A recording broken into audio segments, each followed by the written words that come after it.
தமிழ்நாட்டை பொறுத்த வரைக்கும் அவங்க ஒரு பலவீனமான நிலையில் இருக்கிறதுனால தான் எல்லாரையும் பிடிச்சி இழுக்கிறதுக்கு அவங்க முயற்சி பண்ணுறாங்க. எல்லாரையும் அதாவது 2 அணியும் ஆயிடணும், ஒன்று திமுக அணி, இன்னொன்று தங்களுடைய அணி அப்படின்னு பார்க்குறாங்க. அப்படி பண்ணாதான் வந்துட்டு அந்த பேலன்ஸ் வரும். அதுக்கப்புறம் மற்றதெல்லாம் வந்துட்டு இவன் வச்சு எல்லாத்தையும் ஏற்பாடெல்லாம் பண்ணிக்கிட்டு ஜெயிச்சிடலாம் அப்படின்றது தான் அவங்களுடைய எண்ணம். அது ஒன்றும் பலன் அளிக்காது. ஏன்னா தமிழ்நாடு வாக்களிக்காது. தமிழ்நாட்டினுடைய அரசியல் உளவியல் அப்படின்றது பாஜகவுக்கும் ஆர்எஸ்எஸ்க்கும் அவங்களுடைய சித்தாந்தங்களுக்கும் எதிரானது. இதைத்தான் அடிப்படையாக கொண்டு நம்ம வந்துட்டு பார்க்கணும். எனவே பிஜேபியினுடைய கூட்டணி முயற்சி எதுவாக இருந்ததுனாலும் அதை ஏற்றுக்கிறது முறியடிக்கிறது தமிழ்நாட்டு மக்களுடையது. அமித்ஷாவுக்கு தென் மாவட்டங்களில் ஜெயிக்கணும். அதில் இந்த 2 பேரும் வேணும். ஓபிஎஸ் வேணும், டிடிவியும் வேணும். இபிஎஸ் பொறுத்த வரைக்கும் அவங்க வேணாம். நீ எனக்கு சீட்டு கூட நான் பார்த்துக்கிறேன். ஏன் அப்படின்னா விட்டா என்ன ஆகும்? அமித்ஷாவுடைய கணக்கு என்ன? இவங்க விட்டா இவங்க விஜயை பலப்படுத்துவாங்க. அதிகாரத்தை கைப்பற்றுவதற்காக இவங்க ஒன்றா வராங்க. பிரின்சிபல்லாம் கிடையாதுங்க. இது எடப்பாடிக்கும் கிடையாது, மோடிக்கும் கிடையாது, ஓபிஎஸ்ஸும் கிடையாது, டிடிவியும் கிடையாது. யாருக்கும் பிரின்சிபல்லாம் கிடையாது. வெறும் கொடி தான். கொடி சின்னம் தான் இவங்களுக்கு, வேற எதுவுமே கிடையாது. அதனால ஜெல்லமா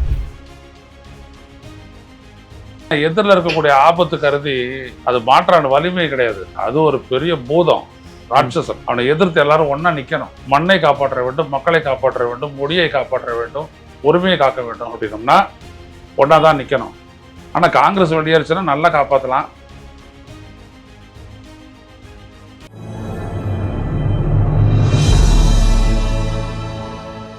தமிழ் நியூஸ் நேயர்களுக்கு அன்பு வணக்கம். இன்றைய சிறப்பு நேர்காணலில் நம்மோடு இணைந்திருப்பவர் மூத்த பத்திரிகையாளர் திரு ஐயநாதன் சார். சார் வணக்கம். வணக்கம். கூட்டணி கணக்குகள்லாம் எப்படி சார் இருக்கும் பாஜகவுக்கு? இப்போ இன்றைய தினம் அமித்ஷா அவங்களை பொறுத்த வரைக்கும், தமிழ்நாட்டை பொறுத்த வரைக்கும் அவங்க ஒரு பலவீனமான நிலையில் இருக்கிறதுனால தான் எல்லாரையும் பிடிச்சி இழுக்கிறதுக்கு அவங்க முயற்சி பண்றாங்க. எல்லாரையும் அதாவது 2 அணியும் ஆயிடணும், ஒன்று திமுக அணி, இன்னொன்று தங்களுடைய அணி அப்படின்னு பார்க்குறாங்க. அப்படி பண்ணாதான் வந்துட்டு அந்த பேலன்ஸ் வரும். அதுக்கப்புறம் மற்றதெல்லாம் வந்துட்டு இவன் வச்சு எல்லாத்தையும் ஏற்பாடெல்லாம் பண்ணிக்கிட்டு ஜெயிச்சிடலாம் அப்படின்றது தான் அவங்களுடைய எண்ணம். ஆனால் எல்லாரும் வர்றதுக்கு வந்துட்டு அங்கே என்ன சங்கடம் அப்படின்னோம்னா, பிஜேபியோட எல்லாரும் சேர்ந்தா அப்படின்னோம்னா புலிக்கு பயந்து எல்லாரும் என் மேலே படுத்துங்கன்ற மாதிரி தான். அது ஒன்றும் பலன் அளிக்காது. ஏன்னா தமிழ்நாடு வாக்களிக்காது. புரியுதுங்களா? இப்போ தனிப்பட்ட முறையில் வந்துட்டு இவர் வாங்கின வாக்குகள் அப்படின்றதெல்லாம் பார்த்தீங்க அப்படின்னா நிறைய ஒரு 6% ஓட்டு வரைக்கும் வாங்கியிருக்காரு. 5.6% ஓட்டு வாங்கினாரு டிடிவி தினகரன். இப்போ கடைசியாக எவ்வளோ ஓட்டு வாங்கியிருக்காரு? 1% 1.25%. அவ்வளோதான். ஸோ இப்படி தான் போயிட்டு முடிவீங்க நீங்கள். எனவே தமிழ்நாட்டினுடைய அரசியல் உளவியல் அப்படின்றது பாஜகவுக்கும் ஆர்எஸ்எஸ்க்கும் அவங்களுடைய சித்தாந்தங்களுக்கும் எதிரானது. இதைத்தான் அடிப்படையாக கொண்டு நம்ம வந்துட்டு பார்க்கணும். எனவே பிஜேபியினுடைய கூட்டணி முயற்சி எதுவாக இருந்ததுனாலும் அதை ஏற்றுக்கிறதும் முறியடிக்கிறதும் தமிழ்நாட்டு மக்களுடையது. ஓகே. இன்னைக்கு நயினார் நாகேந்திரன் அவர்கள் இபிஎஸ் சந்திச்சிருக்கிறாரு. சந்திச்சு சீட் ஷேரிங் இதெல்லாம் பத்தி பேசியிருக்காரு. வெளியே வரக்கூடிய தகவல்கள் 56 தொகுதிகள் 3 அமைச்சர் இப்படின்ற மாதிரி கேட்டிருக்காங்களாம் பாரதிய ஜனதா கட்சி. இது ஏத்துப்பாரா இபிஎஸ்? இல்லை, இபிஎஸ் வந்துட்டு ஏத்துக்கிறதுக்கான சாத்தியம் இருக்கா? கொடுக்கக்கூடிய அழுத்தத்தை பொறுத்து தான் அது இருக்கு. இப்போ 56 இடம் அப்படின்னோம்னா ஏற்கனவே அவர் சொல்லியிருக்காரு 170 இடம் வரைக்கும் நாங்கள் போட்டிடுவோன்ட்டு. போச்சுன்னா மீதி 64. ஸோ இப்போ இவர் வந்துட்டு இவங்களுக்கு ஒரு 18 சீட்டை ஒரு ஒத்துக்கிட்டதா சொல்றாங்க. அன்புமணிக்கு 18 + ஒரு ராஜ்யசபா அப்படின்னு பார்த்தீங்க அப்படின்னோம்னா 188 போச்சுன்னா 12 + 34 46 இடம் இருக்குது. கூடுதலாக ஒரு 10 சீட்டை கேட்குறாங்கன்னா இவர் 160 போட்டிடணும். ஆனால் அதுக்கப்புறமும் சில கட்சிகள் எல்லாம் உள்ளே எடுக்கணும்னு நாங்கள் முயற்சி பண்ணுறாங்க. அதெல்லாம் பார்த்தோம்னா அதுக்கு உடன்பட மாட்டார் அப்படிதான் தெரியுது. இன்னொரு ஆப்ஷன் பாஜக கொடுக்குறதா 30 சீட்டு வரைக்கும் அவங்க வந்ததா, 28-30 சீட்டுக்கு வர இபிஎஸ் வந்ததாகவும் முன் வந்ததாகவும் அந்த வேலுமணி அமித்ஷா பேச்சில். அப்படின்னா நாங்கள் கேட்குற தொகுதியெல்லாம் கொடுங்க அப்படின்னு அவங்க சொல்லியிருக்கிறாங்க. ஸ்ட்ராங்காக இருக்கக்கூடிய ஆமாம், நாங்கள் ஜெயிக்கிறதுக்கு ஆத்மாரி அப்படின்ற ஒரு இது கேள்வி கேட்டிருக்காங்க. அதுக்கு வந்துட்டு இவங்க சம்மதிக்கலை.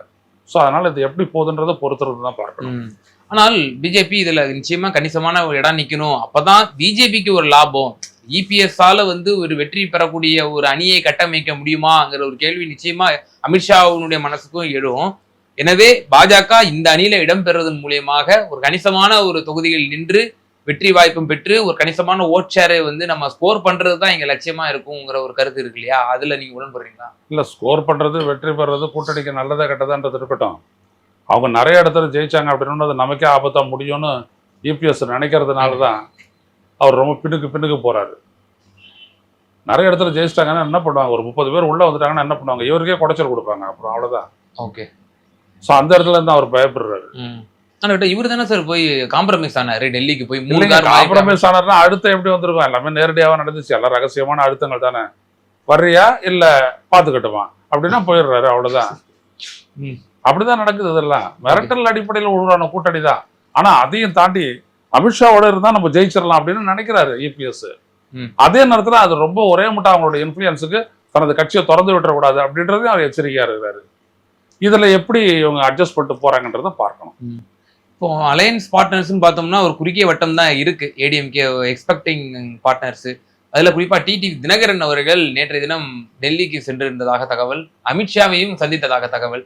அவர் கடந்த காலத்தெல்லாம் பார்த்தோம் 6 சீட்டு தானா எங்களுக்கு, அந்த உத்தேச பட்டியலுக்கு ஒரு கடுமையான எதிர்வினை ஆட்டினாரு, துரோகத்துக்கு நாங்க வந்து பாடம் புகட்டுவோம் இப்படிலாம் பேசினவர்.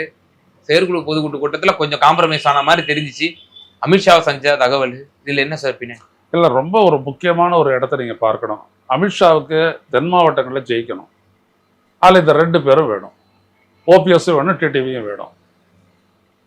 இபிஎஸ் பொறுத்த வரைக்கும் அவங்க வேணாம், நீ எனக்கு சீட்டு கொண்டு நான் பார்த்துக்கிறேன், இது அமித்ஷா.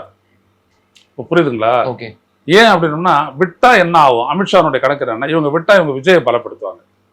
விஜயை பலப்படுத்துறாங்க அப்படின்னா இவங்களுடைய அதிமுக பாஜக கூட்டணி வந்துட்டு பெரிய ஒரு ரிஸ்க் ஆளாயிடும்.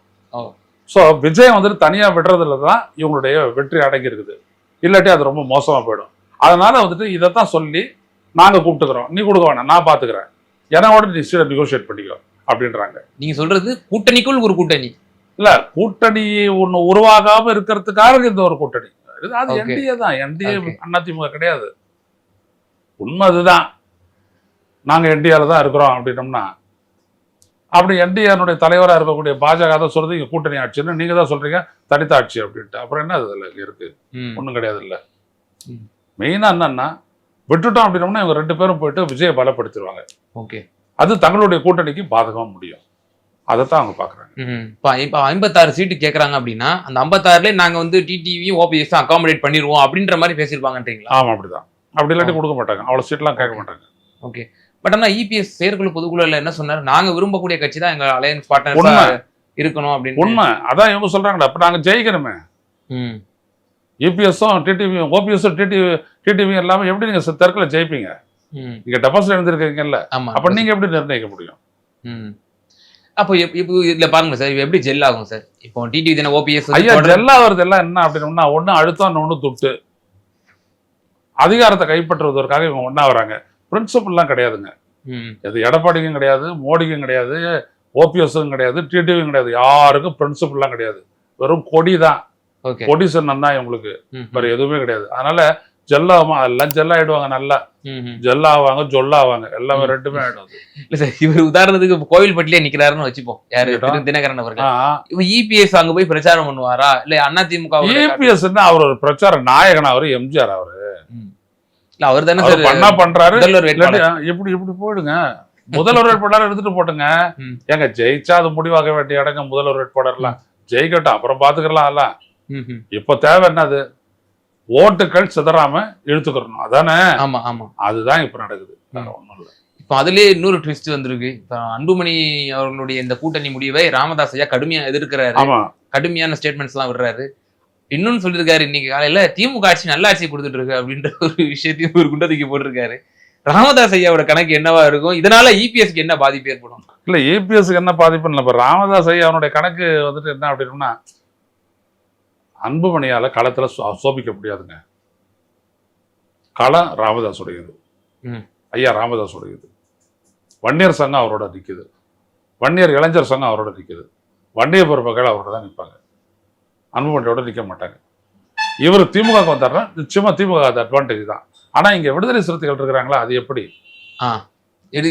அந்த ஒரு இடம் இருக்கு இல்லையா? ஆமா, நெருடல் இருக்கு. 2வது சீட்ஸ் எவ்வளவு? இப்போ ஒரு குறைஞ்சது ஒரு 15 சீட்டாவது இவர் கேட்பாரு ராமதாஸ் ஐயா. ஆமா, அவனை அகாமடேட் பண்றது ரொம்ப கஷ்டம் தான் இவங்க கிட்ட. பிளவுபட்டு இல்லையா சார்? அப்ப அந்த ஓட் பேங்க் அப்படியே டிரான்ஸ்பர் ஆயிடும் அப்படின்னு சொல்ல முடியாது. இல்ல, அன்புமணிக்கெல்லாம் ஓட்டுக்கிட்டு எல்லாம் இருக்குது அப்படின்றதெல்லாம் நம்புறதுக்கு நான் தயாரா இல்ல. இருக்கட்டும், இல்ல காட்ரேஸ் இருக்காங்க அன்புமணி கூட. ஐயா சென்டிமெண்டா நீங்க வந்துட்டு அவர் போட்ட ஆட்கள் இருக்கிறாங்க கட்சியில, நியமனம் பண்ண ஆட்கள் இருக்கிறாங்க, இவ்வளவுதான்.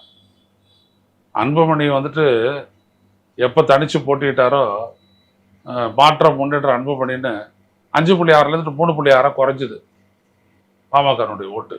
அதனால அவர் ஒன்றும் ஒரு பெரிய சக்தியெல்லாம் ஒன்றும் கிடையாது. சக்தி அப்படின்னா ராமதாஸ் தான். அதனால இவர் கிடையாது. இபிஎஸ்க்கு எடப்பாடியிலேயே ஜெயிக்கணும்னா வன்னியர் சமூகத்தினோட வாக்குகள் தேவை, அதனாலதான் அவர் 10.5 கொடுத்தாருங்கிற அளவுக்கு பேசுவாங்க.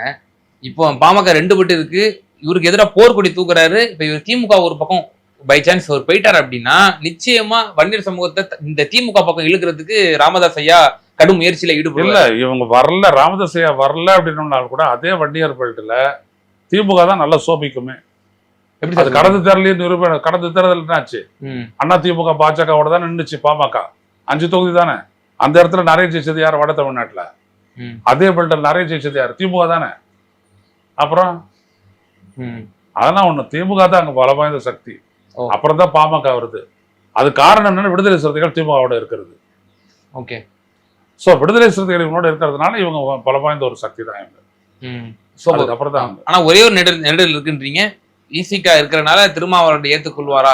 ஆமா, அதனால இவர் அந்த கூட்டணிக்கு வர்றது கொஞ்சம் கஷ்டம். நீங்க ஒரு தமிழ் தேசியவாதியா எப்படி பாக்குறீங்க? இரு தலைவர்களும் வந்து ஒரு அணில இருக்கிறத நீங்க ஏத்துக்கிறீங்களா? இல்ல, என்னை பொறுத்த வரைக்கும் ஏத்துக்கலாம் அப்படின்ற. ஏன்னா எதிரில் இருக்கக்கூடிய ஆபத்து கருதி அது மாற்றான வலிமை கிடையாது. அது ஒரு பெரிய பூதம், ராட்சசன். அவனை எதிர்த்து எல்லாரும் ஒன்னா நிக்கணும். மண்ணை காப்பாற்ற வேண்டும், மக்களை காப்பாற்ற வேண்டும், மொழியை காப்பாற்ற வேண்டும், உரிமையை காக்க வேண்டும் அப்படின்னோம்னா ஒன்னாதான் நிக்கணும். ஆனா காங்கிரஸ் வெளியேறிச்சுன்னா நல்லா காப்பாத்தலாம், பார்க்கலாம். இது நம்ம ஆசை. நீங்க கேட்ட மாதிரி காங்கிரஸ் வெளியேறினாவா? சும்மா கேட்டுட்டு இருக்கிறாங்கல்ல நிறைய நிறைய நிறையன்ட்டு. கடைசியில முடிவு பண்ணிட்டா, கேள்விப்பட்டேன் நானு 20 சீட்டு காங்கிரஸுக்கு ஒரு ராஜ்யசபா அப்படின்னு முடிவாயிடுச்சுன்னு கேள்விப்பட்டேன். அதனால அதுல வந்துட்டு ஒரு 5 சீட் எடுத்துடுறாங்க. அது யாரு கொடுப்பாங்க? விஜய் விடுதலை சிறுத்தைகளை 2 கொடுப்பாங்க, கம்யூனிஸ்ட் கட்சிகளுக்கு 1 கொடுப்பாங்க, கூடுதலா கொடுப்பாங்க. அது எப்படி போகுதுன்னு பார்ப்போம். காங்கிரஸ் இப்போ 25 போயிடுச்சுன்னா ஒரு பல்கான ஒரு ஸ்பேஸும் டிஎம்கே கிடைக்கும். அதை வச்சு இன்னும் இது நம்ம ஆசை. அதை வச்சு நம்ம கோட்டை கட்டுவாங்க. போவாங்களா? போக மாட்டாங்கன்றதான். 20 சீட் அவங்களுக்கு கொடுத்து செட்டில் ஆயிடுச்சு அது. Okay okay. இறுதியான ஒரு கேள்வி சார். இப்போ விஜய் அவர்கள் இப்படி ஒரு Vijay under trouble, under pressure இப்படிதான் சொல்லணும். அடுத்தடுத்த நெருக்கடி, சிபிஐ விசாரணை இருக்கு, ஜனநாயகன் வெளியாகல, இப்படி இருக்கு. இன்னமும் அதிமுக பாஜகவினுடைய கணக்குல விஜய் அவர்கள் இருக்கிறாரா?